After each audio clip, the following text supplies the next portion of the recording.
Bonjour à tous ou rebonjour à tous, donc bienvenue pour une émission spéciale Ishimoku animée par Karen Pelwal. Donc je suis Nicolas Chéron, analyste pour DailyFX, FXCM.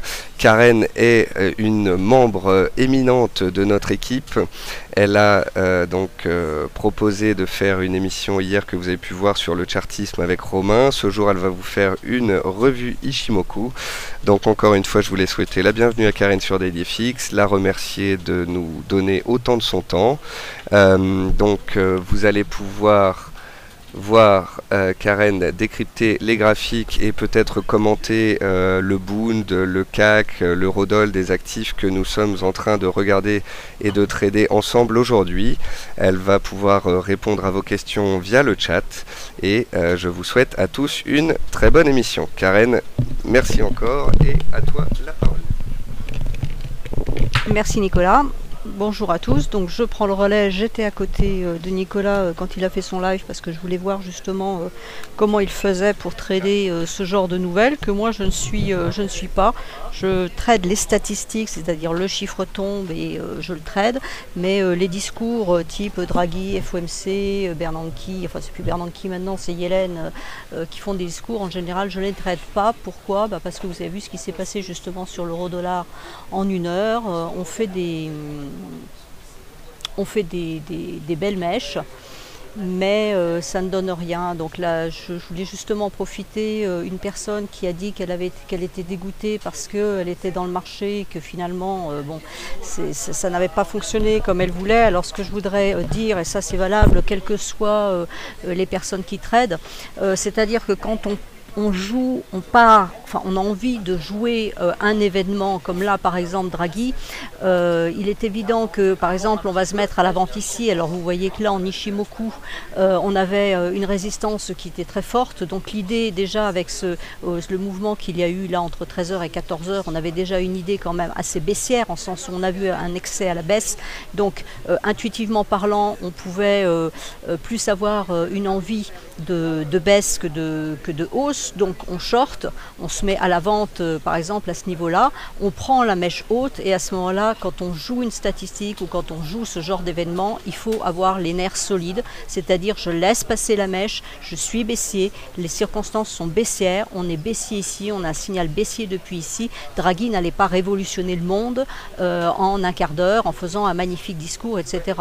Donc il faut toujours se dire que quand on trade des événements dans le marché, il faut à un moment donné savoir laisser faire et ne pas paniquer et ne pas sortir. Si on ne laisse pas faire, à ce moment-là, on ne joue pas ces moments-là, on sort du marché, on attend une heure que la news soit absorbée et on se remet dans le marché. Donc là, j'ai envie de dire, pour ceux qui prennent plutôt cette solution de dire je vais laisser Draghi parler, je vais voir ce qui se passe sur le marché. Vous voyez qu'en une heure, notamment sur l'euro-dollar, on était dans un range parfait, hein. On était bloqué à la hausse ici par la SSB du nuage, on était bloqué à la baisse ici par la lagging qui n'arrivait pas à casser sa propre SSB, donc c'est vraiment le range parfait en Ishimoku. Nous avons eu une tentative de baisse ici, donc ça voulait dire qu'il y avait quand même quelque part des vendeurs qui étaient présents dans le marché mais qui n'agissaient pas. Les acheteurs ne faisaient rien. Sur l'événement Draghi, voilà, tout le monde s'est agité en fonction des paroles qu'il a dites et des virgules qu'il a placées, ça a fait monter ou baisser le marché. Maintenant, manifestement, c'est pris négativement par le marché, donc on est en train de baisser. Est-ce qu'il faut vendre maintenant? Donc avec Nicolas et l'équipe d'EliFX, on était tous, on est vendeurs sur 37,20 et acheteurs à 38,15. 38,15 pourquoi? Parce que 38,15 en Ishimoku, donc c'est ça, c'est ma fameuse Kijun, hein, qui est à 38,3, 38,5 exactement. On filtre un peu puisqu'on a des mèches qui sont au-dessus. Vous voyez qu'on a tenté 3 fois de suite de passer au-dessus de la Kijun et on n'y est pas arrivé. Donc a priori, il n'y a pas de vendeur, donc il n'y a pas d'acheteur, pardon. Donc c'est pour ça aussi que le mouvement qu'on pouvait détecter en une heure était confirmé par cette vue quotidienne. Et là, donc, bon, bah voilà. Et vous voyez en Ishimoku qu'on a vraiment eu un signal parfait. La mèche est allée chercher exactement le niveau de la Kijun et elle a retracé derrière. Donc là, on est vendeur pour le moment, je dis bien pour le moment, on serait vendeur sur l'euro-dollar en daily. Alors les niveaux à viser, donc il y a un premier niveau ici qui se voit peut-être pas très bien, mais qui est la Tenkan par rapport à la lagging span, donc qui pourrait freiner les prix sur 1,3715. Donc voilà, on arrive, c'est la zone verte de Nicolas, à peu près, on arrive dans cette zone-là. Et maintenant, pour les supports vraiment majeurs, voilà, on en a un qui vient d'être testé là. On est en train de le tester, ce niveau-là, c'est 1,3720. Voilà, Nicolas parlait d'acheter sur 1,3720. Donc on est effectivement sur nos 1,3720 qui correspond à cette SSB à ce niveau-là. Alors, est-ce qu'il faut acheter ? On peut dire oui, on peut acheter parce qu'on peut jouer un pullback. Maintenant, je n'achète pas pour du swing. Pourquoi? Parce que j'ai ce niveau-là à 1,3805. Maintenant, pourquoi pas acheter un 37,20 pour jouer les 1,3805 et repasser à la baisse après? Personnellement, je ne valide pas trop cette idée. Je vais prendre... non, je préfère prendre celle-là. Voilà.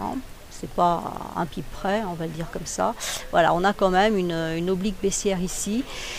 Et puis pour ceux qui me connaissent bien, j'utilise la théorie japonaise qui n'est pas la mienne, je le reprécise à chaque fois, des 3 bougies. Donc là, en théorie, il me manque une bougie rouge. Et j'envisage, c'est moi personnellement, j'envisagerais plutôt de vendre sur vraiment là, sur ce niveau-là, pour aller chercher ce niveau-là. Alors je vous dis tout de suite que c'est mon idée, ce n'est absolument pas un conseil, et que par ailleurs, vous voyez que ce niveau est faible. Alors il est à la fois fort, comme je l'ai dit hier dans mon webinaire avec Romain, c'est-à-dire que c'est à la fois un niveau fort puisque c'est une SSB, mais c'est aussi un niveau faible parce que vous voyez qu'on n'a plus de nuages. Donc c'est pour ça que tout à l'heure Nicolas parlait de 1,3640. Pour moi, si on descend en dessous de 1,3684, c'est terminé. C'est vente, point à la ligne, il n'y a plus à se poser de questions. Je dirais même 1,3640 n'a plus vraiment lieu d'être. Vous voyez, ici on a 1,3650 qui pourrait freiner les choses, mais là, voilà, en dessous, on n'est plus du tout, mais alors vraiment plus du tout acheteur. Je veux dire, vraiment la limite, c'est 1,36, pour moi c'est 1,3650, voilà, c'est la lagging span qui pourrait bloquer ce niveau-là. Si ce niveau-là c'est 1,3650, c'est une vente, point, on n'en parle plus. Et pour le moment, voilà, je reste plutôt baissière, à surveiller, donc ce niveau, comment on va continuer l'après-midi sur ce niveau-là. Éventuellement, est-ce qu'on ira chercher ce niveau-là directement dès ce soir avec l'ISM tout à l'heure, voire avec le NFP demain. Donc ça, c'est un petit peu ma vue des choses. Alors pour revenir sur la technique de... la stratégie plutôt, puisqu'on me l'a demandé aussi hier, mais c'était assez difficile d'expliquer ça, et d'autant plus que j'étais en duo avec Romain, donc on parlait plutôt d'autre chose, pour trader les statistiques. Donc les statistiques, on n'est pas obligé forcément d'avoir une idée sur le chiffre qui va tomber, puisque même si on a une idée en disant oui, le chiffre sera mieux ou le chiffre sera moins bien parce que j'ai lu, parce que ceci, parce que cela, bon, c'est une chose, le chiffre il est meilleur ou il est pire, ça il n'y a pas 36 solutions, ou éventuellement il est dans les attentes et dans ce cas là il ne se passe rien. Ce qui est important, c'est de savoir comment le marché va réagir, et vous savez comme moi que dans certaines périodes un chiffre positif va donner un bon résultat, le marché va partir à la hausse, et un chiffre positif le mois suivant, le marché va partir à la baisse, parce qu'il y a des moments où on est plus sensible aux bonnes nouvelles et d'autres moments où le marché va plus être sensible à des mauvaises nouvelles. Donc l'un dans l'autre, on a du mal à vraiment appréhender ce qui peut être dit soit dans un discours, soit dans une statistique, sachant plus que bon, si on met derrière le fait que les statistiques, il y a beaucoup à redire, elles sont révisées le mois suivant, etc. Bon voilà. Non, ce qu'il faut faire quand on veut jouer une statistique, c'est étudier le marché avant. Donc là, moi évidemment, là le 1 heure sur l'euro-dollar est absolument parfait, donc je répète, ce n'est pas une paire que je trade du tout, mais je vous ai expliqué tout à l'heure pourquoi sur le principe il valait mieux être vendeur qu'acheteur.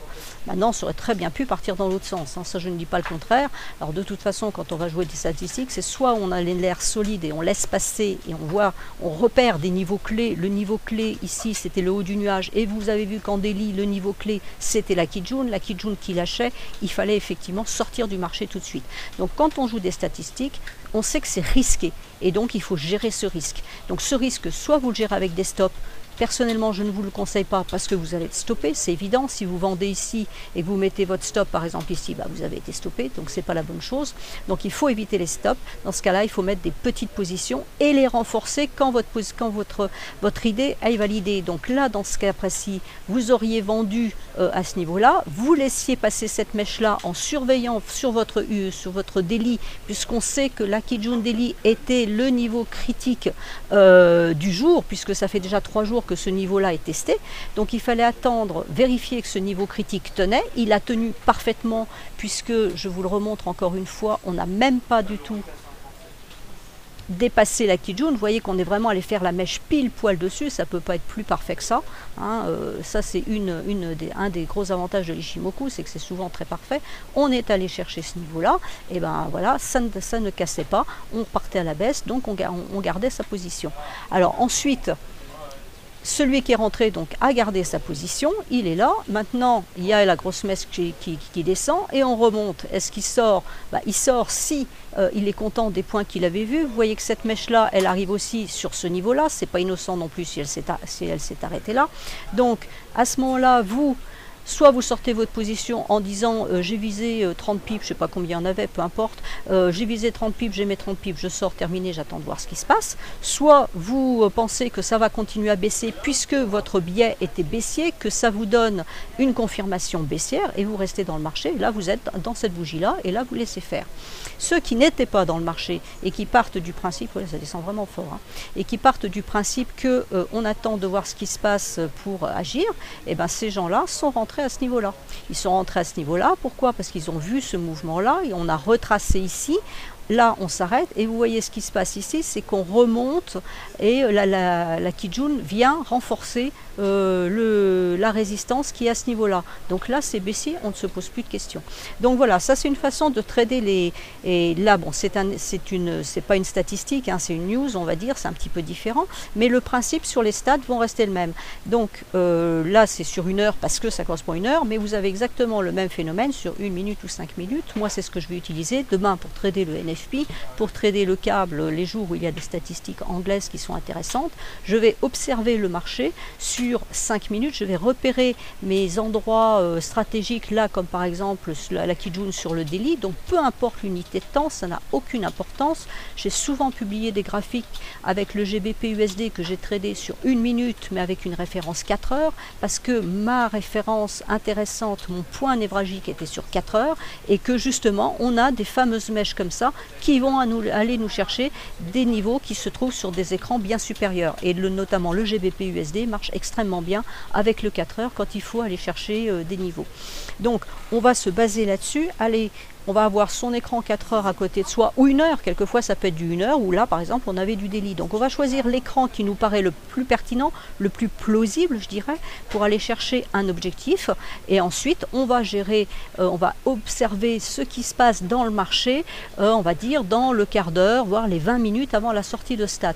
Donc par exemple pour le GBP USD, il est toujours très intéressant de trader la stat avant 10h30, parce que c'est là que le marché se dessine vraiment, et en fait ce qui va se passer après va plutôt être du bruit, de la réaction, je veux dire, épidermique du marché. Ce n'est pas là qu'on va prendre les points. Les points, on les prend avant. Et donc, on va voir que le marché va démarrer, va commencer à donner des signaux vers 10h15. Alors voilà, il faut savoir interpréter ces signaux. Une personne hier m'a écrit pour me demander si on pouvait apprendre cette façon de trader les stats. Je dis oui, ça s'apprend, il n'y a pas de souci, mais il faut vraiment déjà bien savoir lire le marché, et lire le marché, ce n'est pas regarder des MACD, des stochastiques et je ne sais quoi encore, c'est vraiment lire les bougies, regarder le comportement de ce qui se passe. Alors là, je vais descendre d'ailleurs sur les unités inférieures pour voir un petit peu ce qui se passe. Vous voyez que là, l'euro-dollar, il nous a fait cette forte baisse.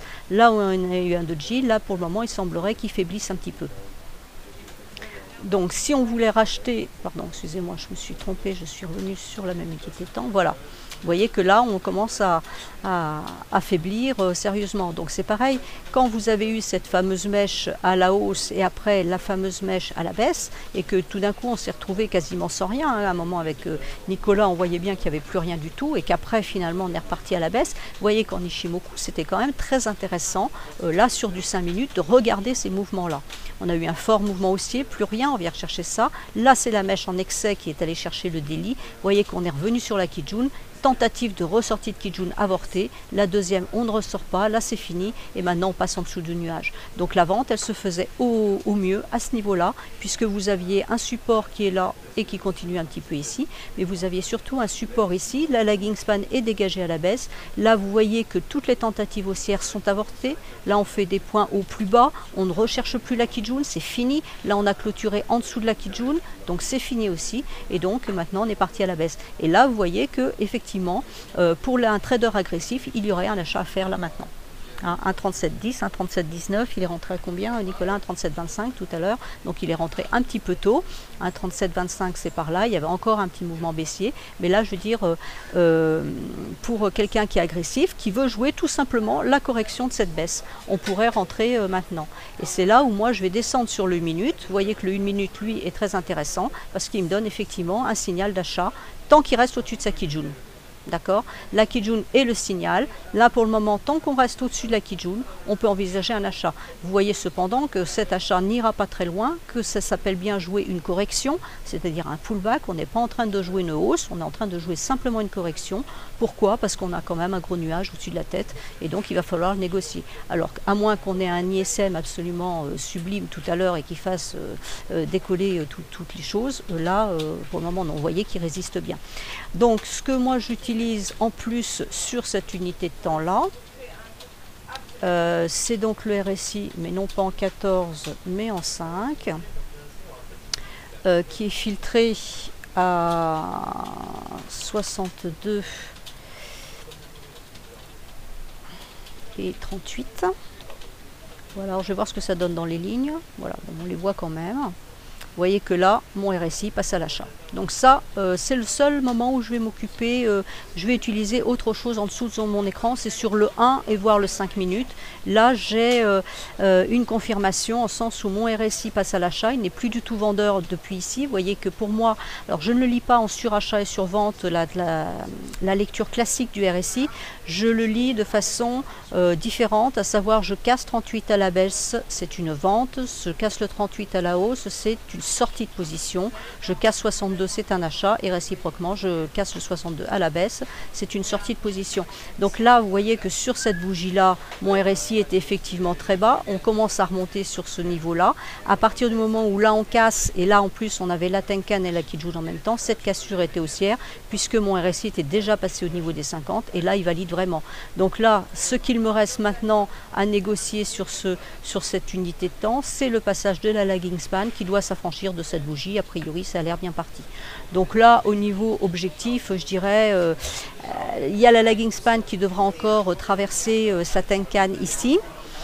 Après, elle sera relativement dégagée pour monter. Le problème, je vous dis, le souci, c'est le nuage. Donc, je vous déconseille fortement, parce que moi-même, je ne le fais pas, et si je me plante, c'est à chaque fois que je le fais, justement, de rester sur le 1 minute. On ne reste pas sur le 1 minute. Le 1 minute nous permet d'affiner, de déterminer, ok, là c'est bon, je peux acheter, j'ai cassé ma Kijun, et après je redescends sur l'unité inférieure, voire le 5 minutes, et vous voyez ce qu'on est en train de faire sur le 5 minutes, c'est parfait. Deuxième bougie bleue, la Tenkan est ici, le premier objectif, il est à 34. Voilà, donc là, ça c'est du trading très court terme, on est en train de jouer une correction. Alors on peut affiner les choses aussi, on peut aussi affiner les choses en mettant un Fibo. Voilà, donc là, il ne met pas tout sur sa plateforme, Nicolas. Vous voyez, on a déjà le 23.6 qui est ici. Éventuellement, on pourrait aller chercher ça. Bon, pourquoi pas aller chercher les 50% qui sont la Kijun. Hein. Donc, c'est pour ça qu'en général, je ne le mets pas, parce que je sais que ma Kijun, elle est à 50% du mouvement. Donc là, pour le moment, on est parti à la hausse. Le premier objectif est la Tenkan, et plus c'est affinité. Le RSI, attention, est toujours en dessous de 50 sur le 5 minutes, mais je vous dis, je préfère l'utiliser sur le 1 minute. Voilà, donc ça, c'est le principe que je vous laisse vous expliquer par rapport aux sorties de statistiques, aux événements mouvements comme ça, ponctuels, FOMC et toutes ces choses-là.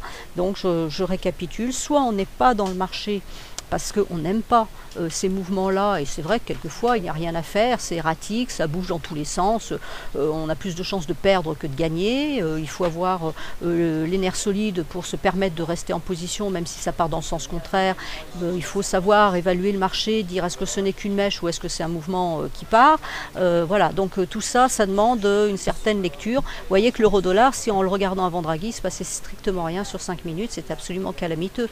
Donc là c'est pareil, ça nécessite, avec l'Ichimoku en particulier, hein, je ne parle pas de ceux qui vont le faire avec des techniques plus traditionnelles, mais avec l'Ichimoku en tout cas, ça nécessite d'aller sur des unités de temps plus hautes, et notamment le 1 heure là sur l'euro-dollar était vraiment parfait, puisqu'on voyait bien une structure de marché qui était en train de se dessiner, alors que si je regarde sur le 5 minutes, clairement, j'allais plutôt faire la sieste que attendre monsieur Draghi.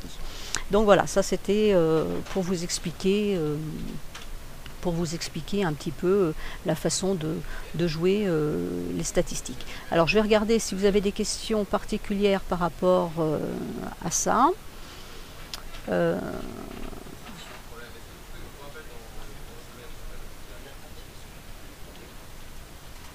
Alors, Draghi, bonjour Karen, d'accord avec vous, et pourquoi pas shorter l'excès haussier à Kijun Daily, refus la lagging de Kijun sur H4. Alors, pourquoi pas shorter l'excès haussier? Oui, on peut, mais le problème c'est que pour le moment, voilà, enfin, je considère sur l'euro-dollar, je répète, c'est une paire que je ne trade pas, donc je n'ai pas l'habitude de ces mouvements, et je pense que c'est important quand on est sur le forex, il faut connaître ses paires. Enfin, personnellement, c'est comme ça que je conçois les choses. Oui, effectivement, là, on a la Kijun, donc c'était un point d'entrée. À partir du moment où on voyait que ce niveau-là résistait, on pouvait très bien rentrer là sur le plus haut de la mèche, ce qu'a dû faire, je crois, Shadak tout à l'heure, il me semble, où il est rentré au plus haut. En plus, vous aviez éventuellement le RSI, pour ceux qui le regardent, donc qui reste collé en dessous des 50, donc il ne repasse pas en dessous. Donc on pouvait effectivement rentrer à ce niveau-là, pourquoi pas. Pourquoi pas.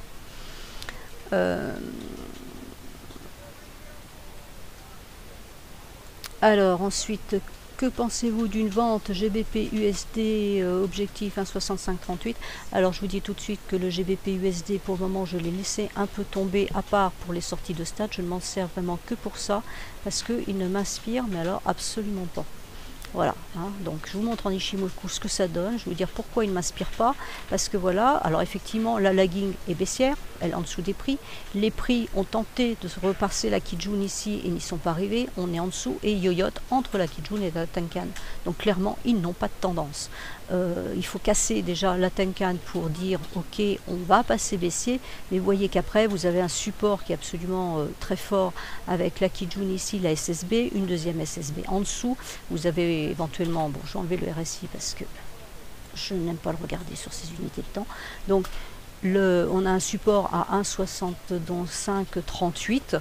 Donc oui, pourquoi pas shorter là, mais sauf que techniquement parlant, et si on respecte les règles Ichimoku, je dirais strictes, en sens où c'est celles-là qui vont nous faire gagner, il ne faut pas vendre avant 1,65-72 et que vous allez descendre à 36, donc vous avez 36 points. Si 36 points vous satisfont, allez-y.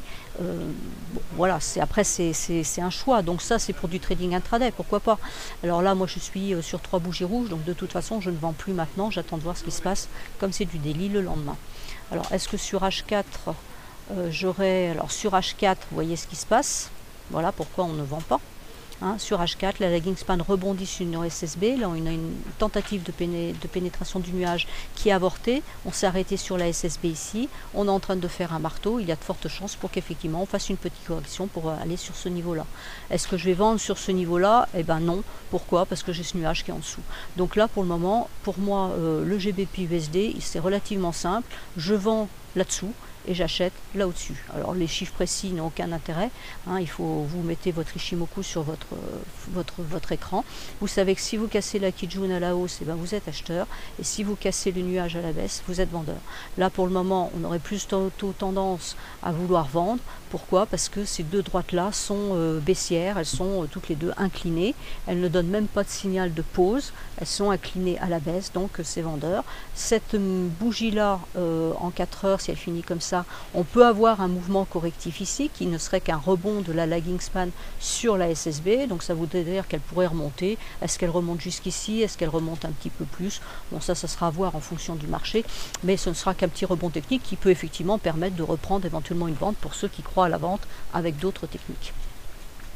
Donc voilà pour le GBP USD, pardon. Alors,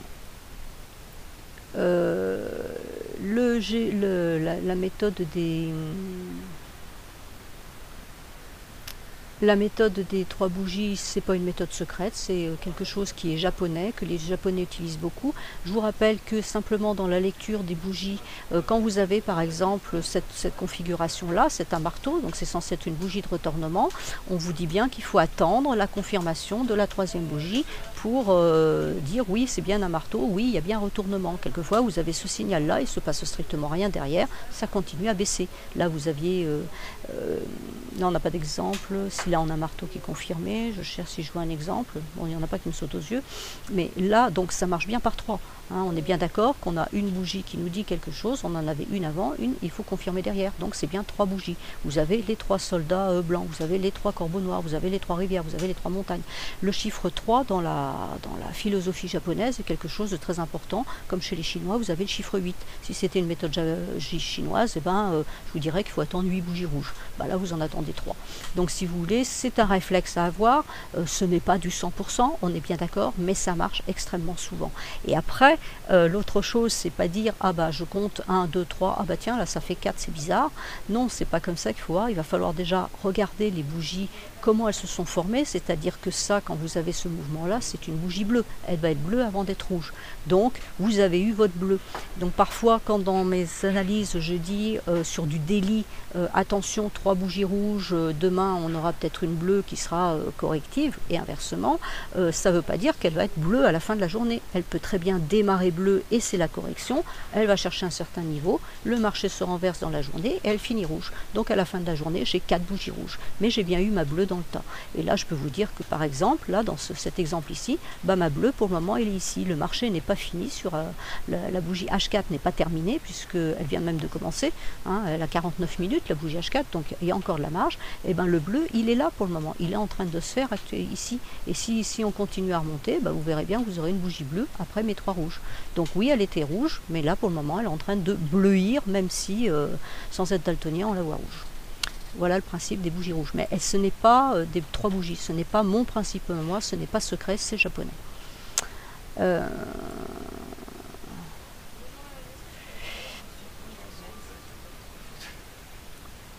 Alors, je trade avec cette méthode et quasiment tous les jours quand je ne suis pas occupée à autre chose depuis l'été 2010. Donc, ça fera 4 ans cet été. Alors, Sylvie me dit quelque chose d'assez intéressant. Elle me dit qu'elle a amélioré ses trades Ishimoku sur UT 1 et 5 et 15 minutes en mettant des bougies Akenashi sur le 1 minute. Et elle met « j'ai beaucoup plus de réussite ». Alors la seule fois où j'avais... merci. La seule fois où j'ai essayé le trading, donc c'est pas l'analyse, je dis bien le trading avec les bougies Akenashi, j'ai pas été convaincue parce que j'ai l'habitude de lire la formation des bougies. Or les bougies Akenashi sont des bougies un peu particulières et pour moi elles sont très intéressantes sous forme d'analyse, c'est-à-dire je dirais a posteriori, mettre de la Akenashi a posteriori pour dire oui c'est vendeur ou c'est acheteur, etc. Maintenant dans le trading je n'ai pas été convaincue, mais je ne l'ai pas travaillé à fond. Donc là je vais prendre 3 semaines de vacances, effectivement ça fait partie de l'objectif de mes vacances, de regarder ça d'un peu plus près. Et ben voilà, je serai ravie d'en discuter avec Sylvie à la rentrée quand je reviendrai, parce que c'est une question que je me suis posée. Est-ce que je trade le WTI? Oui, je trade le WTI. Il est où le WTI? Alors, on va mettre en daily. Voilà, alors en daily, pour le moment, je serai plutôt haussière. En sens sous la lagging span, à valider dans ce magma ici, elle avait validé le passage de la Kijun, donc elle disait bien ok on est baissier, on va chercher ce niveau là, et vous voyez que finalement on n'y est pas allé, et là elle est en train de remonter, elle ne valide plus la baisse. Donc tant que cette lagging span reste au-dessus de la Kijun, c'est-à-dire tant qu'elle va faire un mouvement comme ça, je reste acheteuse, mais je suis très vigilante. À partir du moment où elle recasse, à ce moment là je sortirai ma position. Vous voyez que là on a tenté de passer la Kijun, on a fait voilà hein, un exemple où il faut avoir une confirmation sur des bougies de retournement. Là vous voyez vous avez deux bougies de retournement, la confirmation vient de celle-là qui a recassé dans ce sens-là, et là on est reparti à la baisse. Donc pour le moment effectivement on pourrait tenter d'être baissier au moins pour aller chercher ce niveau-là, mais pour le moment la lagging span ne me confirme pas ce mouvement-là. Donc dans le meilleur des cas, je dirais on ne fait rien. J'arrive pas à prendre, voilà, hop. Hein, on est sur un support ici, donc je dirais dans le meilleur des cas on ne fait rien, on attend de voir ce qui se passe ici. Et sinon éventuellement attendre la cassure là pour vendre. Et la hausse, on peut trader l'entre-deux puisque c'est du daily, donc en intraday on peut trader l'entre-deux, c'est-à-dire qu'on peut être acheteur là et dire je vise le haut du nuage ou je vise la Kijun.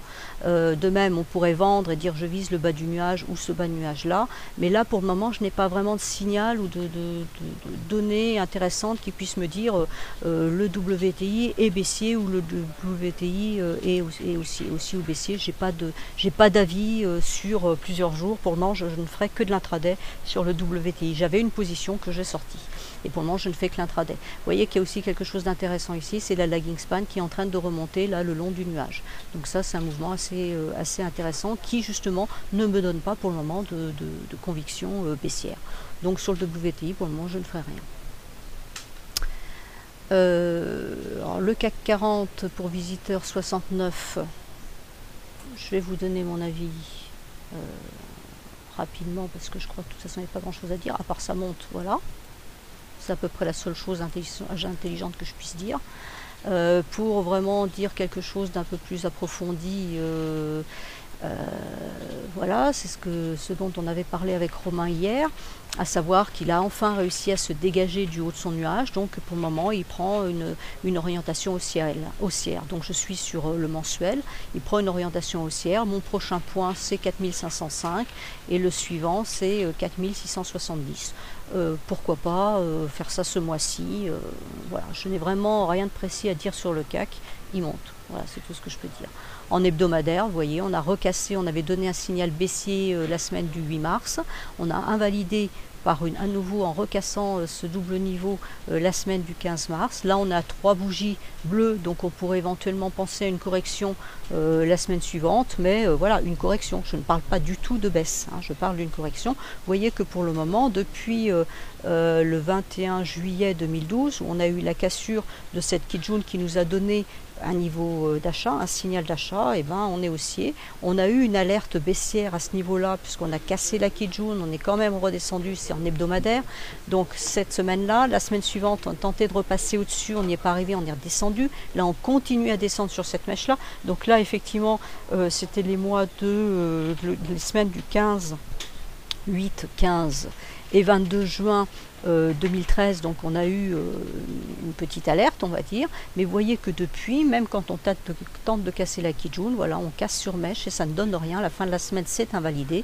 Ici, ça a été invalidé dès le début de la semaine suivante, puisque vous voyez qu'on a ouvert sans mèche, donc même pas de tentative de continuation baissière, et on est reparti à la hausse. Donc là, voilà, moi je dirais 3 bougies bleues, possibilité de correction la semaine prochaine pour redescendre. Alors, il reste encore la journée de demain, hein, donc pour redescendre sur les 4420, descendre éventuellement un peu plus bas, 4400, voilà, les niveaux des 4400 c'est pas mal, redescendre sur ce niveau là pour éventuellement repartir à la hausse. Vous voyez que ces deux droites sont en train de s'orienter à la hausse aussi, le nuage est haussier, je n'ai vraiment aucune indication baissière en tout cas sur le CAC.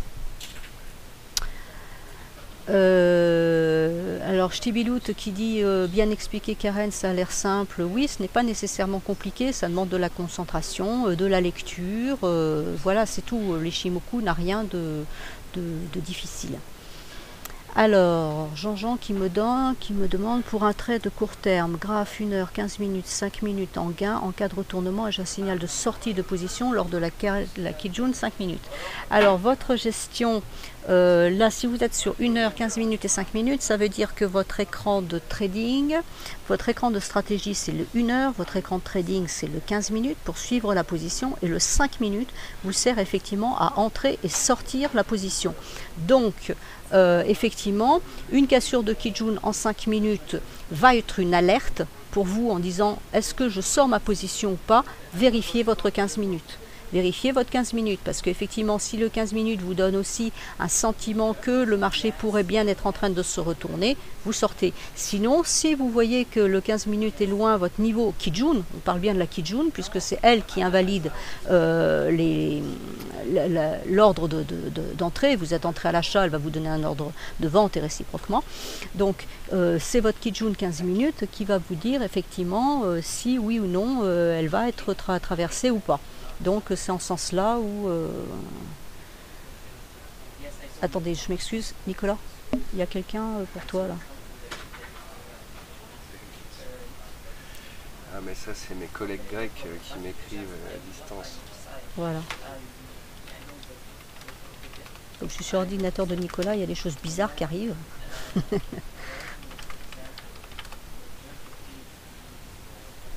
Ok, merci.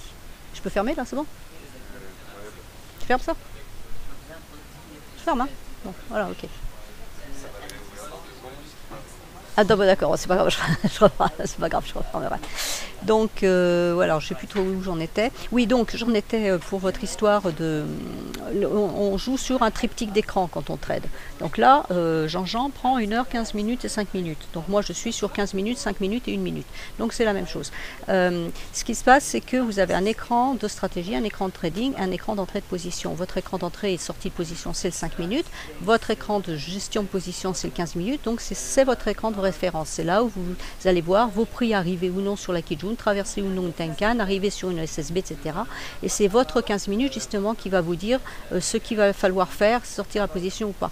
Le 5 minutes vous permet quoi? Il vous permet de diviser votre bougie de 15 minutes en 3. Hein, d'accord? 3 x 5, 15. Pas besoin de faire des grandes écoles mathématiques pour ça. Et donc ça va vous permettre éventuellement, si effectivement vous approchez très rapidement d'un niveau 15 minutes, je vais voir si éventuellement sur le CAC, on pourrait voir le cas en concret. Non, là c'est même pas la peine, on oublie. Il faudrait trouver quelque chose qui ne bouge pas, qui ne fait pas grand chose, va-t-on dire. Bah voilà, le SP par exemple. Le SP est fidèle à lui-même, il ne fait rien. Donc le SP, vous voyez que là en 15 minutes, on avait une alerte éventuellement ici où on aurait pu se dire on sort. Parce qu'on a acheté là, hein, on est rentré dans le marché ici, on a eu un signal d'achat à ce niveau-là, donc on achète ici, on est là, on a visé, je ne sais pas, on va regarder en 1 heure par exemple. Bon, en 1 heure, on n'a pas de... Bon, le SP, je ne le suis pas d'assez près pour avoir les chiffres en tête. Bon, disons qu'on avait visé à 1900, puisque moi, c'est le chiffre que je vise à terme. Donc, disons qu'on a visé 1900, on est rentré. Vous voyez qu'en plus, le 1 heure donnait un bon signal, puisque là, tout là, on était en support sur la Kijun, donc c'était très bien. On est revenu tenter ici. Donc, la cassure, là, de la Tenkan était effectivement une validation. C'est le signal qu'on attendait sur notre écran 1 heure. Donc j'attends ce signal, je vois que ma bougie est en train de travailler, elle s'approche de la Tenkan, je dis ok, maintenant est-ce que je vais passer à l'achat? Donc je vais descendre sur mon 15 minutes. Sur le 15 minutes, je vais voir que ma cassure de Tenkan correspond à ma cassure de Kijun, donc ok, je rentre. Je rentre à l'achat, ça valide mon idée d'entrer à l'achat, donc 15h15. Et qu'est-ce que je fais? C'est qu'après je bascule sur le 5 minutes pour effectivement affiner cette entrée. Donc on avait dit 15h15, donc 15h15 c'est ici, donc vous voyez que ma cassure a eu lieu là, donc je peux bien effectivement entrer là. La seule chose que va me donner, l'information intéressante que me donne le 5 minutes par exemple par rapport aux 15 minutes, c'est que là je vois que j'ai une résistance à ce niveau là avec la Kijun et que je suis toujours dans le nuage. Donc pour la personne qui est un peu qui est prudente, qui préfère vraiment respecter les règles à la lettre de l'Ichimoku et donc être sûre de ce qu'elle veut faire, eh ben, elle va acheter à ce niveau-là. Ça veut dire que ma lagging span est sortie de mes prix, que mes prix sont sortis du nuage, donc je vais acheter à ce niveau-là. Alors oui, je vais répondre aux détracteurs qui me disent que je rentre trop tard et que j'aurais pu rentrer plus là, que j'aurais eu plus de points, etc. Oui, certes. Sauf que si je rentre ici, j'ai beaucoup d'incertitudes. Rien ne me disait, j'étais quand même passé en tendance baissière, donc ça pouvait très bien être un faux signal et mes prix se seraient arrêtés à ce niveau-là, et auquel cas, eh ben, j'aurais été perdante. J'aurais pris que quelques points, etc. En attendant ce type de validation-là, je mets plus de certitude de mon côté. Bon, alors là, c'est le SP, on s'est trouvé en pleine ouverture, donc effectivement, ce n'est pas très... on va dire que le marché n'est absolument pas propre du tout. Donc on est rentré là, c'est vrai que là, on a été en négatif et que là, on a pu se faire une frayeur. Mais vous voyez que sur 5 minutes, en attendant la clôture de bougie, on n'est pas sorti. Oui, on a traversé la Kijun, ça veut dire que ma lagging span, elle, effectivement, est descendue. On a bien eu un signal, je dirais, de sortie de position, pas vendeur, mais de sortie de position. Mais vous voyez qu'en attendant la clôture de la bougie, on n'est pas sorti. Alors c'est pour ça aussi que le trading demande d'avoir des nerfs, parce qu'il faut quelquefois s'obliger à attendre la fin de la bougie. Vous voyez que la fin de la bougie, elle ne m'a absolument pas dit de sortir. Là, on est en train de yoyoter. Le SP pour le moment est un peu dur. Ah bah, c'est la sortie de statistiques. C'est l'ISM. Il est bon, Nicolas, l'ISM? Il dit quoi, l'ISM? Ça te fascine, hein? Ah, t'es pas devant. Bon, bah alors on s'en fout alors. Donc voilà. Donc le SP est en train de bouger parce que l'ISM est tombé, mais qu'on ne sait pas ce qu'a dit l'ISM. Donc voilà. Il dit quoi l'ISM, Romain? Romain ne sait pas non plus ce que dit l'ISM. Donc voilà, vous ne saurez pas ce que dit l'ISM. Voilà, alors l'euro-dollar, lui, vous voyez qu'il est resté, dans sa zone. Hein. Tout à l'heure, je disais qu'on pouvait... Inférieur. Bon, alors Nicolas dit ISM inférieur aux attentes, 53.1, achat Eurodol. Voilà, oui, achat Eurodol, je valide, je suis d'accord. Mais j'étais déjà à l'achat tout à l'heure, donc c'est bon, on est toujours à l'achat. On reste à l'achat, voilà, on reste à achat Eurodol. Donc vous voyez dans le cas qu'on expliquait à l'instant sur le SP, donc là c'est de l'agitation de marché due à la sortie de l'ISM. Hein, donc il faut attendre que le marché reprenne ses droits. Et voilà, mais enfin le principe pour trader est le suivant. Ravi de savoir que vous avez reçu le livre, Shadak. Vous m'en direz des nouvelles quand vous l'aurez lu.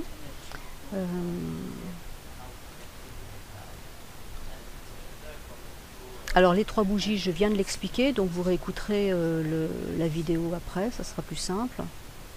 Alors pour les entrées très court terme, est-ce que j'utilise les OC? Non, jamais. Je déclenche au marché, toujours. Le chiffre chinois, c'est 8. Alors, je reviens rapidement sur le RSI que je n'utilise qu'en 1 minute. Je le reprécise bien, c'est-à-dire que je l'ai calé sur... C'est un RSI 5 et non pas 14 périodes. Je l'ai calé sur 38 et sur 62. C'est-à-dire que quand mon RSI casse les 38 à la baisse, c'est une vente. Quand il recasse à la hausse le niveau des 38, c'est une sortie de position. Quand je casse à la hausse le 62, c'est un achat. Quand je casse à la baisse le 62, c'est une sortie de position. Et tout ça, on le filtre avec le 50. Voilà, c'est-à-dire que là, j'ai une sortie de position. Vous voyez que ma bougie est en train de remonter. Hein, donc j'ai bien effectivement une sortie de position. On a une sortie de position, mais ce n'est pas un achat, en sens où je ne sais pas où je vais. L'achat est indiqué ici. Moi, personnellement, je ne le prends pas quand mon RSI me le dit. Là, en l'occurrence, c'est le SP, donc c'est assez difficile de l'utiliser avec le SP. Mais là, le RSI, je ne le prends pas. Pourquoi? Parce que j'ai une SSB, une Tenkan, une Kijun, un nuage. Donc, je préfère nettement attendre ça. C'est pour ça que je ne le regarde pas systématiquement. Il ne me sert d'information qu'en cas de doute. C'est-à-dire que quand je ne sais pas trop si si une cassure va être validée ou pas, si c'est une bonne cassure ou une fausse cassure, éventuellement le RSI va m'aider. Donc je l'utilise a posteriori, c'est-à-dire si mon écran en face de moi me dit quelque chose, je regarde mon écran, je ne regarde pas le RSI. C'est si j'ai un doute sur ce qui se passe sur mon écran que éventuellement je vais regarder le RSI, mais je dis bien, je ne le regarde que sur 1 minute. Vous voyez ce qui se passe là, j'ai pas besoin d'un RSI. Regarde ce qui s'est passé, on a une magnifique bougie rouge ici, on s'est arrêté où? Sur le niveau de la SSB. Donc le RSI qui me disent qu'il faut vendre ou pas, oui là il fallait vendre, c'est évident, de toute façon on était déjà plus ou moins vendeur ici, puisque le RSI, la lagging span est passé en dessous de la Kijun, elle m'a validé la vente ici, à partir du moment où elle ne repassait pas au-dessus, c'était une vente, donc là de toute façon on avait un biais vendeur. Donc là pour la personne qui me pose une question concernant les OC, pourquoi pas effectivement dire je mets un ordre de vente ici, comme ça si ça passe, et ben je suis dans le marché, je suis vendu. Pourquoi pas. Moi je ne le fais pas, mais ça peut très bien se faire. Mettre un ordre de vente, je vends ici et je mets mon ordre de sortie ici, je calcule mon nombre de points et je calcule la taille de ma position par rapport à mon money management et mon invalidation, elle est là au-dessus du nuage ou même carrément plus bas. Si on met un ordre de vente ici, on sait que la traversée de la Kijun invalide l'ordre, donc je peux mettre un ordre ici. Alors l'avantage de l'Ichimoku aussi, je le dis en passant, ce que m'ont fait remarquer quand même un certain nombre de clients, c'est que ça limite la taille des stops, puisqu'on a quand même des niveaux de résistance et de support qui sont assez forts. On n'est pas obligé de dire, techniquement parlant, on doit dire on met son ordre stop au-dessus du dernier point haut, en l'occurrence, puisque là on est vendeur. Ça voudrait dire que mon stop, je suis obligé de le mettre ici. Je ne vais pas attendre que mes prix remontent à ce niveau-là pour être stoppé. Moi, à partir du moment où on recasse la Kijun, voire on sort du nuage, je suis sorti. Je ne vais pas attendre aussi haut, ça n'a absolument aucun intérêt. Donc l'intérêt de l'Ichimoku, il est là aussi. Là, par exemple, on a fait une belle descente. On est en train de faire une petite correction. Est-ce que c'est une correction? Est-ce que c'est simplement on remonte dans le marché? Pas. Je ne sais pas. Ce que je vois ici, c'est que j'ai des résistances. Une Kijun qui se met en résistance de la SSB. Je vois que là, le support a tenu. Donc là, et ben voilà, par exemple, je joue la contre-tendance. Moi, c'est des trades que je fais énormément parce que voilà, pourquoi c'est facile? Parce qu'on est arrivé ici, on a rebondi ici. Ici, c'est un ordre d'achat. J'achète, je vais chercher la Kijun, point à la ligne. Donc mon stop, il est immédiatement là en dessous. C'est-à-dire que si ma lagging span, elle repasse en dessous de la SSB, c'est simple, je ne suis plus acheteuse. Mon pullback, il ne marche pas. Je sors, terminé. Et qu'est-ce que je fais? Eh ben, j'achète donc sur le niveau bas ici, dès que j'ai l'information. J'achète, je vise un point, donc là, la Kijun, où je filtre de quelques points si je pense que le marché est trop vendeur. Alors là, je vous dis tout de suite ce que je vous explique. On le voit, donc c'est pour ça que je vous le montre. Je ne le fais jamais sur le SP parce que le SP est très pénible pour ça. Donc je le ferai sur d'autres, sur le GBP-USD ça marche très bien, sur le DAX ça marche très bien, sur la UD-USD ça marche très bien. Il y a des tas d'endroits où ça marche très bien. Le SP, pour moi, c'est un truc qui est pas tradable. Personnellement, je n'arrive pas à le trader. L'idée pour moi, donc, c'est d'aller chercher en théorie la Kijun. Vous voyez que cependant, là, je suis sur 1 minute, mon RSI ne me valide pas l'achat. Et c'est là où, par exemple, je vais commencer à avoir des doutes en me disant, est-ce qu'il va bien aller chercher ma Kijun à partir du principe, à partir du moment où, alors voilà, ça y est, là, il sort enfin de sa zone de vente. Vous voyez, il essaye de sortir de la zone de vente. Mais tant que moi, il ne sort pas définitivement de cette zone de vente, je vais avoir des doutes sur le fait qu'il va chercher ma Kijun. Mais pour le moment, on ne me dit pas de sortir non plus. Donc en admettant que j'aurais acheté ici, tant que moi ma lagging span elle ne repasse pas là-dessous, je ne sortirai pas ma position. Je reste en attente. Là il y a très peu de points, donc on perd peu. Voilà, ça c'est l'idée. Alors ensuite, bonjour, en cas de superposition des unités, une KS weekly ou mensuelle peut-elle jouer support résistance sur une TF inférieure par rapport au H8, ne pas en tenir compte? Si, tout à fait, c'est ce que je vous ai montré tout à l'heure avec l'euro-dollar. C'est ce qu'on a vu tout à l'heure avec l'euro-dollar, où en fait, sur voilà, la grande mèche qui nous a faite en 1 heure, c'est la Kijun daily. Donc vous avez cet écart-là entre 1 heure et du daily. Hein, voilà, la grande mèche ici, là-haut, ça c'est le niveau daily, 38,05. Et il est allé nous chercher exactement ce niveau-là. Donc, il faut savoir en Ichimoku, regarder les différentes unités de temps et prendre les informations les plus pertinentes sur les bonnes unités de temps. C'est là, je dirais, où est la difficulté du trading avec l'Ichimoku, c'est qu'il faut savoir faire ça. Un jour, on va regarder l'euro-dollar sur le 4 heures, on va prendre nos informations sur le 4 heures, peut-être que le lendemain, ça sera sur 1 heure. Alors qu'on est toujours trader 5 minutes, ça ne change rien, notre unité de temps de trading personnel. On a une affinité pour telle ou telle unité de temps. Mais les niveaux qu'on va aller chercher à un certain moment de la journée en fonction de certaines stats, etc., et ben là, en l'occurrence, voilà, l'euro-dollar, c'était sur le daily qu'il fallait trouver le truc. Et pourquoi on aurait choisi le daily? Parce que vous pouvez me dire, oui, mais il y a tellement d'unités de temps qu'on ne sait pas laquelle il faut prendre. Bah, tout simplement parce que c'est une unité de temps. Quelqu'un qui trade l'euro-dollar, il a l'habitude de regarder l'euro-dollar. Il voit bien que le niveau des 1,38, 1,38,5, 1,38,10, c'est un niveau qui est testé depuis déjà 3 jours, que c'est un niveau qui a été testé avant. On voit bien que c'est une zone, donc on sait que c'est un niveau. Donc là, c'est ce niveau-là qu'il faut aller regarder. Le H4 nous aurait pas du tout donné la même information. Voilà, le H4, vous voyez, la mèche, elle est au milieu du nuage, elle est nulle part, la mèche. Ça ne correspond même pas à ce niveau-là, ça correspond à rien du tout. Parce que le niveau traité, le niveau clé est sur le daily. Donc c'est là comme ça. Alors c'est pareil, je voudrais revenir aussi sur quelque chose, puisque là, il y a une personne qui me parlait du H6 et du H8, je vois que Nicolas fait du H2. Alors il faut rester cohérent dans ces unités de temps. Les unités de temps qui sont utilisées par les marchés et dans les salles de trading américaines en particulier, c'est celle que je connais le mieux. Les salles de trading américaines, c'est le H4, le H1, le 15 minutes, le 5 minutes, le 1 minute. Le H2, le H6, le H8, ça n'existe pas. Donc là, c'est pareil. Bon, on peut regarder toutes les unités de temps. On va voir des niveaux Ishimoku partout. Il faut regarder ce que les marchés regardent parce que nous sommes des poussières dans le marché et ce n'est pas nous qui faisons le marché. Donc il faut regarder ce qui est regardé dans les salles de marché, le H2, le H6, le H8. Ils s'en foutent complètement. Ça n'intéresse personne. De ne regardez pas ces unités de temps. Oui, vous allez voir une Kijun qui vous bloque sur la 6. Mais si vous allez chercher sur une unité normale type H4, Tiche Daily, vous aurez une Tenkan ou un nuage ou je ne sais pas quoi, vous aurez autre chose. Voilà, donc il ne faut pas regarder ces unités de temps comme ça parce que ça nous arrange, parce qu'on a un signal sur cette unité, pas sur une autre.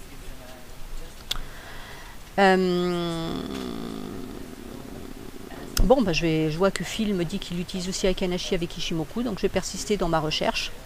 Voilà.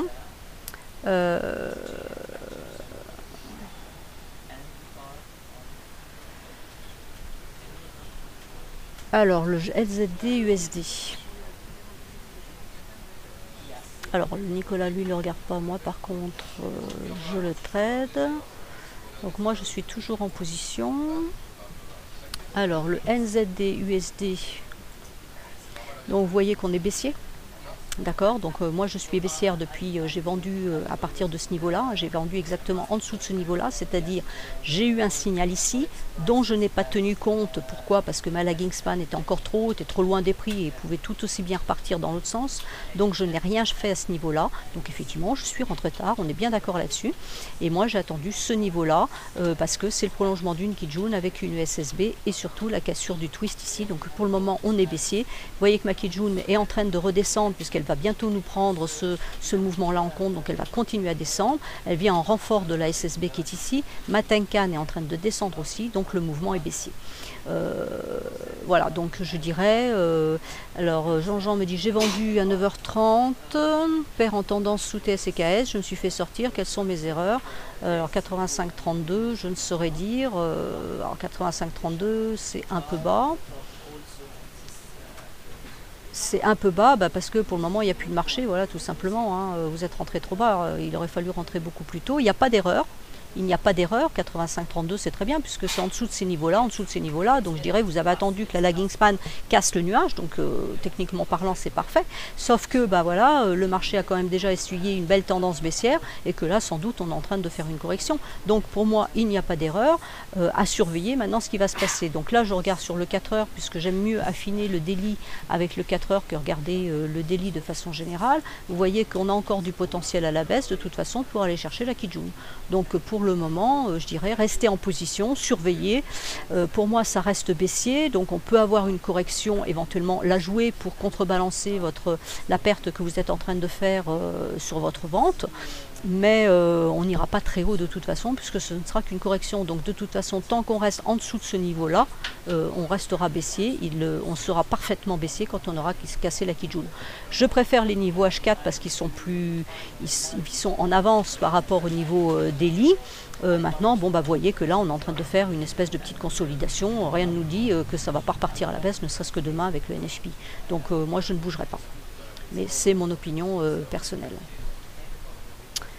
Les paires en yen, alors je ne vous en parlerai pas parce que je ne les traite absolument pas et elles ne m'intéressent pas. Alors, bonjour Karen, la lagging span est en pointillé et correspond à 9 périodes, 56 périodes. Ni l'un ni l'autre. La lagging span est la représentation des prix.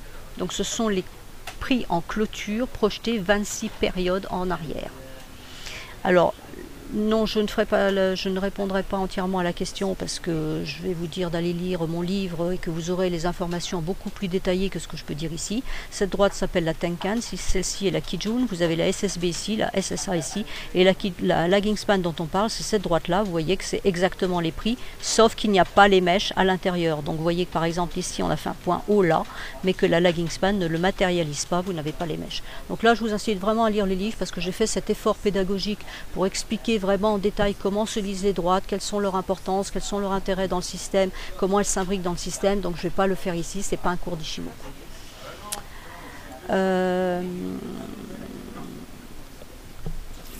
gaz, je ne le regarde plus parce que pour le moment je considère qu'il n'y a absolument rien d'intéressant à faire sur le gaz.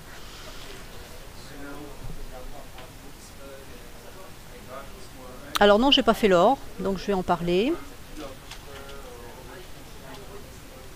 Alors oui, le problème des stops, ce sont les mèches, c'est pour ça que j'en place pas. Voilà, je prends mes risques. Je gère mon risque autrement. Je ne mets pas de stop, c'est vrai. Parce qu'on se fait quelquefois sortir sur une mèche, donc on filtre de 2 points, et à l'arrivée ça descend de 3 points, et on est sorti, et après, moi après je ne sais plus rentrer, donc je préfère ne pas sortir, comme ça j'ai plus de problème pour rentrer. C'est aussi stupide que ça. Alors l'or, ça c'est l'Eurostock. Alors, XAU, XAG.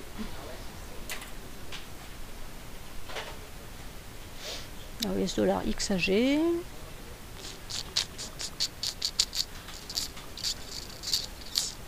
Je ne sais pas où il l'a caché, l'XAU USD, Nicolas. J'ai l'XAG.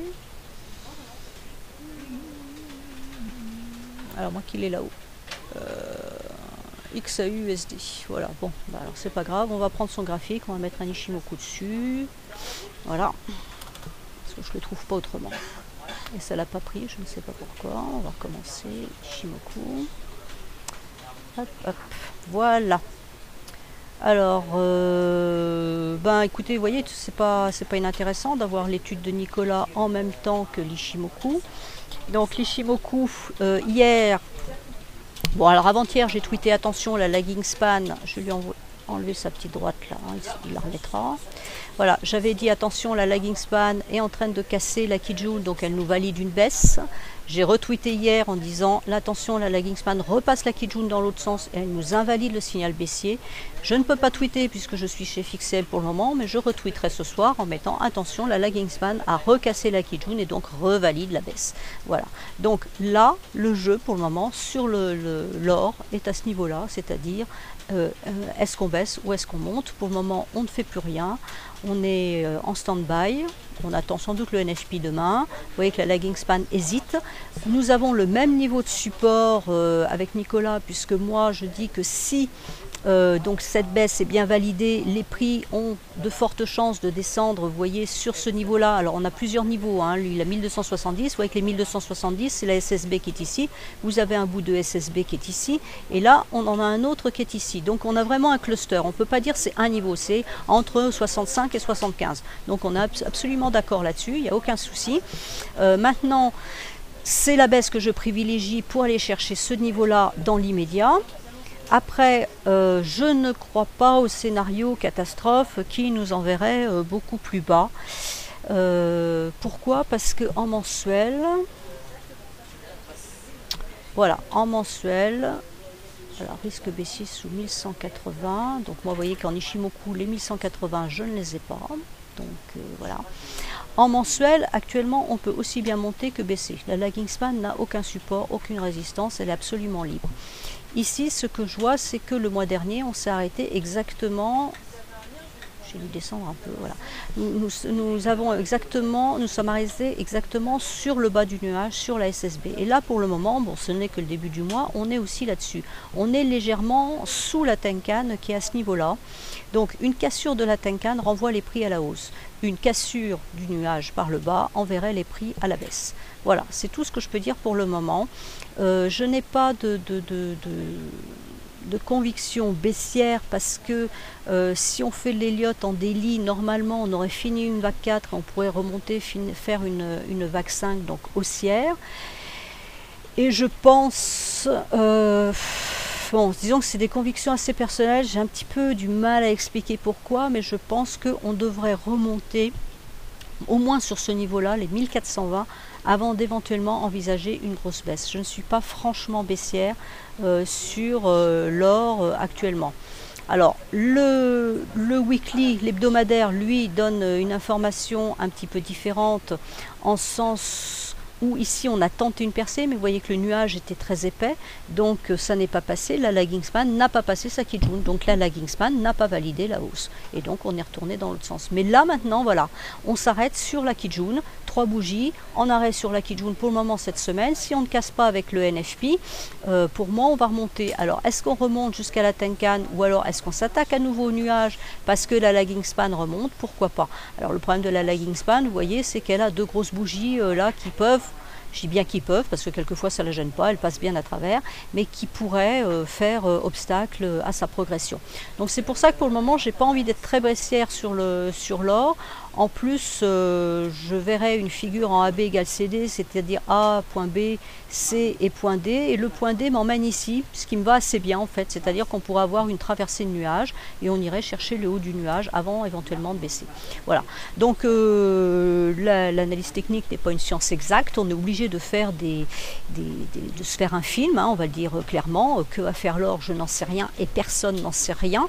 Donc mon hypothèse à moi, elle est là. J'ai mes 3 bougies rouges pour la fin de cette semaine. Si on n'a pas de cassure franche ici dans la journée de demain, c'est-à-dire qu'on reste bien au-dessus du niveau de cette Kijun, j'aurais plutôt tendance à vouloir repartir à la hausse pour éventuellement aller chercher le haut de ce nuage. Voilà, c'est mon scénario. Maintenant, il est adaptable effectivement en fonction de ce qui se passera. Ce qui voudrait dire que le niveau ici qu'on a identifié en daily, il aurait été touché. Et à ce moment-là, puisque je vous dis que si on reste au-dessus de la Kijun actuellement, donc ça veut dire qu'on y est actuellement, hein, la Kijun weekly, elle est ici. Si on reste au niveau de cela, on repart à la hausse. Ça veut dire que ma lagging span, à nouveau, invalide ce signal qu'elle donne. Vous voyez que ce n'est pas un signal très puissant, elle n'est pas descendue fortement. Pour le moment, on reste au-dessus des 50% de cette bougie-là, donc ça à prendre en compte. Et là, comme on a un cluster qui est assez profond, on est voilà, entre donc 75 et 65 dans ce cluster-là, on pourrait très bien considérer que notre support a été atteint et qu'on pourrait repartir à la hausse. Ça, c'est demain, avec ce chiffre particulièrement fort qui va nous donner, je dirais, la suite de l'histoire. Mais pour le moment, je ne sais pas. Tu as une demande personnelle, et ben, tu es comme tout le monde, t'écris sur le chat, hein, Romain 4. Tu veux l'USD CHF. Allez, je vais te faire l'USD CHF. Alors, pour dire ce que Shimoku dit. Alors, USD CHF. Tu me le trouves? Ah oui, c'est vrai, toi t'écris. Oh, purée, j'ai pas ce réflexe, moi. USD CHF. C'est bon? Alors, pour Monsieur Romain Cap, demande express de Monsieur Romain Cap. L'USD CHF, voilà, l'USD CHF, et ben l'USD CHF, il est haussier. Tu vois, la lagging span est en train de casser les prix. Donc là, c'est déjà un bon signal, hein, on le tient, voilà. Elle a cassé la Tenkan, elle est en train de casser les prix. La Kijun n'est pas loin, elle casse la Kijun, il n'y a plus rien après. Voilà. Pour le moment, l'USD CHF aussi, ben oui, j'arrête pas de dire qu'il faut acheter le dollar. Ça fait des semaines que je dis que je suis haussière sur le dollar. Hein? Ou vendre le CHF, oui, bah oui, ça c'est clair. Mais là, et vous voyez que là, en plus, on entraîne... Ah, on est sur la SSB, hein, Romain, à droite. Hein. On est sur la SSB dans le prolongement de la Kijun, hein, t'es d'accord? Voilà. Donc voilà, donc là on a une petite résistance, mais vous voyez 2 bougies bleues, donc la troisième pourrait très bien nous emmener jusqu'ici et ça pourrait un petit peu yoyoter à ce niveau-là. Voilà. Voilà, le H4 est absolument superbe. Donc là, haussier de chez haussier, il n'y a rien à dire. Alors, le problème avec Ishimoku est que l'on rentre tard par rapport à un mouvement. Oui, visiteur, j'ai déjà expliqué pourquoi et j'en n'en disconviens pas, c'est un fait.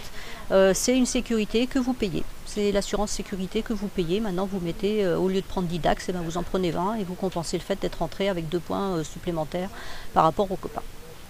L'euro-yen, je ne suis pas.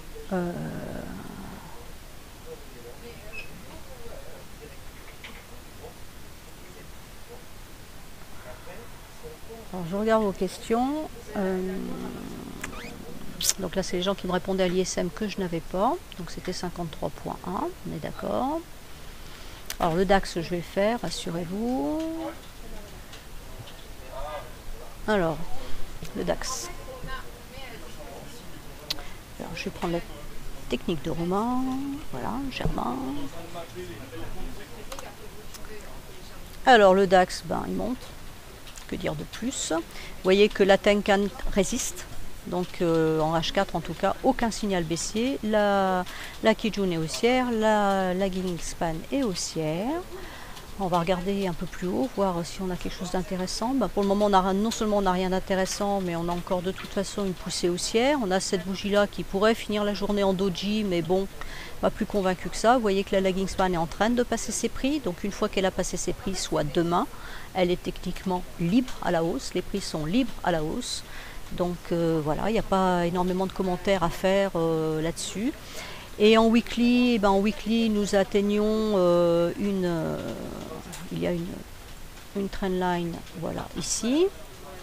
Donc nous sommes sur la trendline, hein, que vous a montré Nicolas tout à l'heure, donc il n'y a pas de souci là-dessus, on est sur la trendline, donc éventuellement correction la semaine prochaine. Mais bon, en fait, pour le moment, rien à dire sur le DAX, c'est haussier. Voilà. Alors, la part de Bernard qui dit « Je ne comprends pas pourquoi vous regardez le cash sur le SPI, le futur me paraît beaucoup plus faible. » Pour la bonne raison, c'est que de toute façon, on n'a pas le futur sur la plateforme MFXCM et que c'est la plateforme avec laquelle je trade.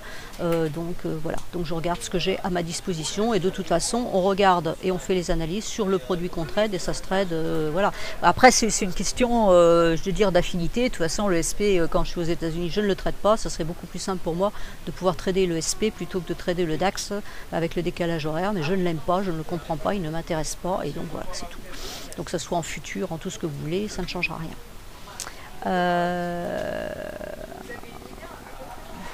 Alors, donc, pour positionner un autre nuage, je l'avais expliqué hier, je vais le refaire aujourd'hui. Donc vous avez le DAX par exemple en 5 minutes et je veux avoir, puisque je vous ai expliqué que mes écrans de trading c'était 15, 5 et 1 minute. Donc ce qui m'intéresse, au lieu d'avoir un écran 15 minutes à côté, c'est de l'avoir en même temps sur mon écran ici.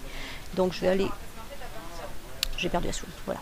Je vais aller chercher mon Ishimoku ici. Donc j'enlève la Tenkan puisque dans ce cas de figure là elle ne m'intéresse pas. Je mets la Kijun en vert foncé pour ne pas la confondre avec ma Kijun du temps sur lequel je suis. La Shikuspan, pardon, non c'est ici, ne m'intéresse pas non plus parce qu'elle sera beaucoup trop en retard vu que l'étang est écarté. Et je vais mettre mon nuage 15 minutes en vert, comme ceci. Voilà, en vert. Voilà, et là vous cliquez pas OK parce que sinon vous allez avoir la même chose. Vous allez sur source des données, période par défaut, c'est ce qu'on a quand on met à partir d'un écran. Et là je mets 15 minutes. Et voilà. Et donc là maintenant, j'ai mon 15 minutes en même temps que mon 5 minutes. Alors l'intérêt est où? C'est-à-dire que là, je vois par exemple que j'ai deux Kijun qui sont confondus. Donc vous savez que la Kijun est la droite la plus importante. Vous avez la Kijun 5 et la Kijun 15 qui sont confondus. Donc c'est un support qui va être très important. Si ce support casse ici, vous voyez que derrière, on a un nuage 15 qui est faible et un nuage 5 qui est faible. Alors dans certains cas de figure, vous allez avoir des nuages qui vont se trouver imbriqués les uns dans les autres. Donc là, c'est pas le cas. Hein, donc là, on va rencontrer, c'est quoi ça? C'est une moyenne mobile. Voilà.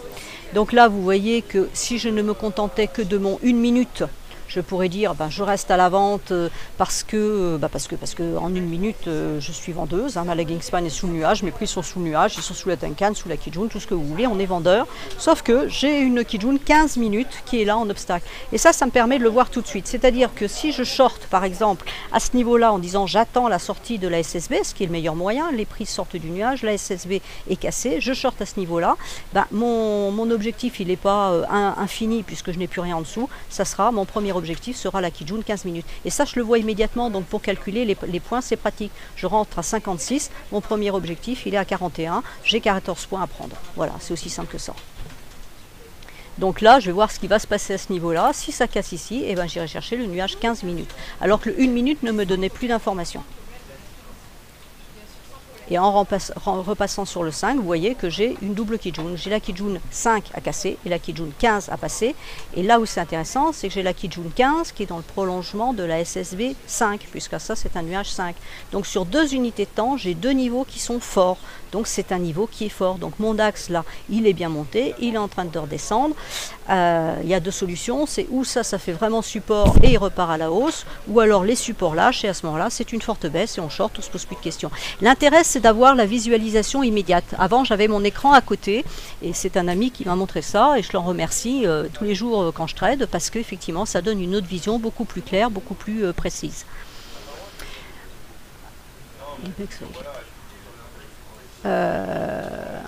Donc le DAX, ça y est, je l'ai déjà fait.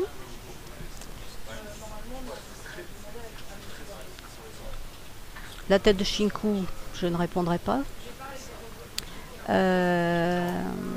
Le Bund, oui, je vais venir, c'est dans les tuyaux. Mes 3 semaines de vacances, en fait, ce sont 3 semaines pour m'éloigner un peu de tout et pouvoir travailler ce que j'ai envie de travailler. Donc, par conséquent, le Bund en fait partie, la Kenashi en fait partie. Je suis aussi en train de travailler sur les harmoniques, les figures harmoniques. Voilà, donc il y a plein de choses à faire. Il me faut pour ça du temps et pour le moment, je n'ai pas le temps.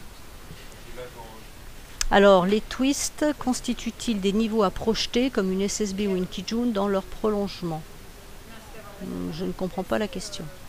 Le twist c'est un renversement entre une tendance haussière et une tendance baissière de nuages, donc il n'y a pas de prolongement, il n'y a pas de... On ne le projette pas le niveau. Le twist, c'est quand on arrive au-dessus, comme ici, là vous arrivez au-dessus d'un twist, c'est une zone faible, ça peut être traversé. Là vous avez un autre twist, c'est une zone faible qui peut être traversée. C'est tout ce à quoi sert le twist.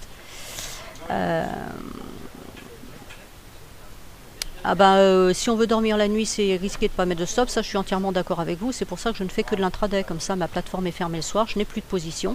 Et voilà. Et si je garde une position, il m'arrive de prendre quelquefois des positions, je veux dire long terme. Alors, chez moi, long terme, c'est 3 jours. Là, oui, je vais mettre un stop. Mais à ce moment-là, ma position sera déjà engagée et auquel cas, mon stop sera break-even au pire ou sera au-dessus de toute façon et je serai gagnante quoi qu'il arrive. Alors, visiteur, que pensez-vous de la méthode qui consiste à placer un nuage et seulement le nuage d'une unité supérieure à celui affiché complet? Par exemple, c'est ce que... Par exemple, Ichimoku standard en 1 minute, plus nuage en 30, très significatif sur le DAX 1 minute cet après-midi. Merci, visiteur, si vous aviez suivi ce que je viens de dire, c'est exactement ce qui est à l'écran actuellement. Alors, est-ce que je fais des nuits blanches pour surveiller mes positions? Non, jamais. Ça, la nuit, je dors. Oui, Ludo, j'arrive pour le thé, pas de souci. T'as raison, j'ai faim.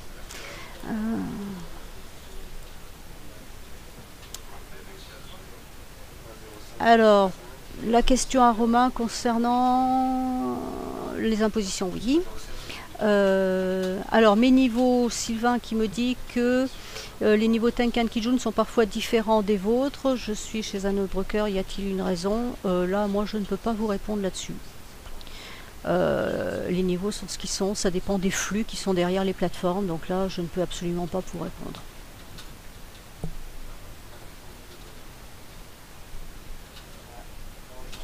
Alors quelqu'un me dit vous utilisez beaucoup les harmoniques et d'ailleurs sur vos tweets on en voit beaucoup, cela en vous permettait d'anticiper un retournement.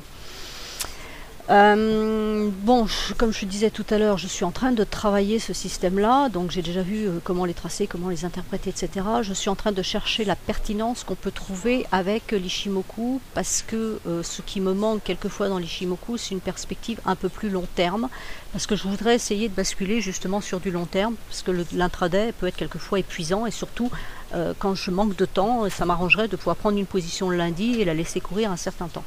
Donc l'harmonic trading, oui, ça donne les retournements.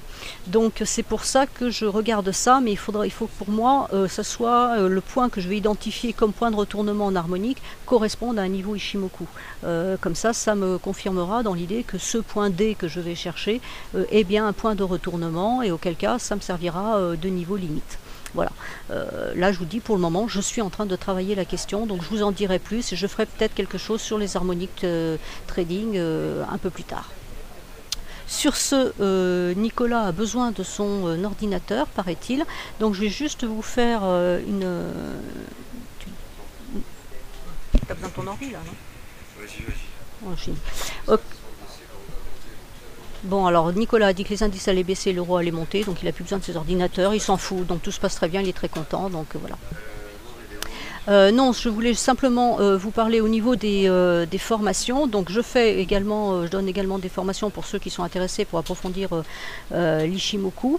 Donc la bonne nouvelle pour ceux qui ne résident pas sur la région parisienne, c'est que je suis associée avec quelqu'un, on va dire que c'est mon jumeau, quelqu'un qui travaille exactement de la même manière que moi, qui a la même pédagogie que moi, qui comprend les mêmes personnes, les façons, enfin qui s'adapte aux personnes de la même manière que moi, en tout cas dans tout ce qui est trading, et même dans tout ce qui est ressenti personnel, on pourrait être jumeaux, même si on a quelques années d'écart en réalité, et qui lui habite dans la partie sud de la France, donc dans la région PACA, et cette personne serait tout à fait prête effectivement à m'épauler au niveau des formations dans la région pour ceux qui ne peuvent pas se déplacer sur Paris et qui n'aiment pas suivre des formations par Skype.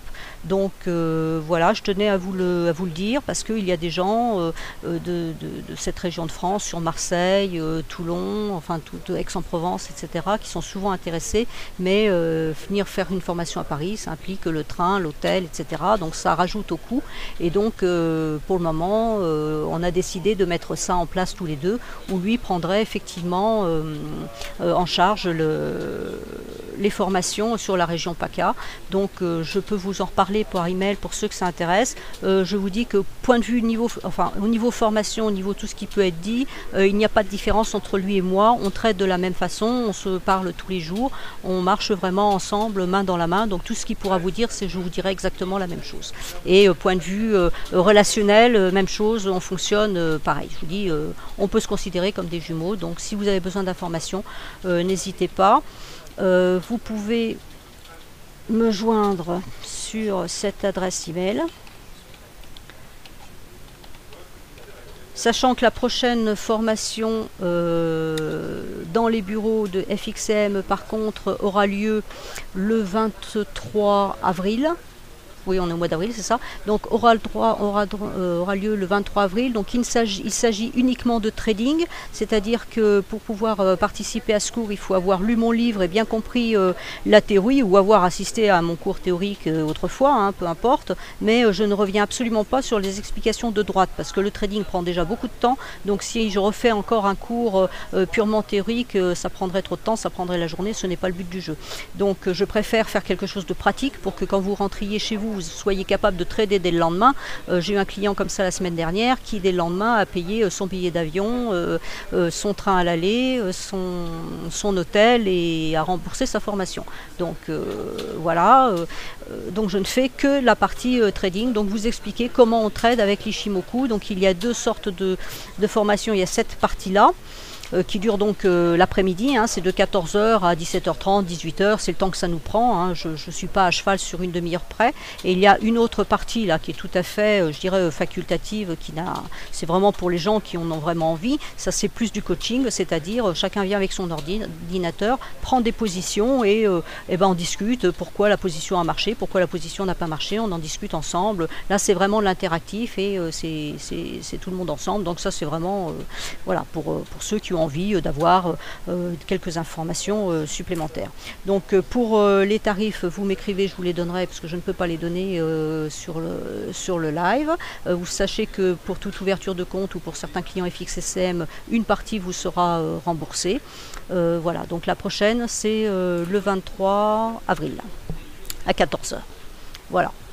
Donc je vous remercie pour votre écoute et je vous retrouverai donc à la fin avril, voire début mai.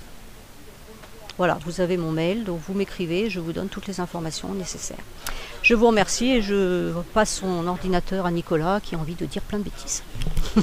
Merci à tous.